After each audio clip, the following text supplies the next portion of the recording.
ำนำเลืองเจ้าส่งเย็นมาปันซอยก้นทุกคนผ่านเจ้าก็คุณหอคำเฮาให้มีลองกัดเย็นให้อายุยาวหืนอยู่ถึงปากปีให้ไล่สุขีย้อนสู่ตาวันเกิดเจ้าปอเจ้าแผ่นดินวันที่5เดือนธันวาคม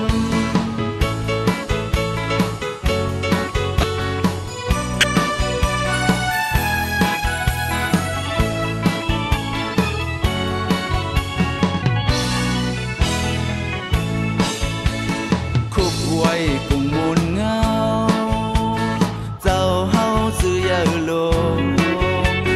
คุกไว้กุ่งมูลเงา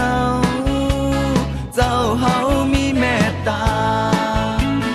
บารมีอย่าลงซื้อหงกับเมืองเยิงอ่านตาเฮาสู่ไล่อยู่มนเจอเงินคำนำเลืองเจ้าส่งยินมาปันจอยก้นทุกคนผ่านเจ้าก็คุณหอคำเฮาให้มีลองกัดเย็นให้อายุยาวหืนอยู่ถึงปากปีให้ไล่สุขี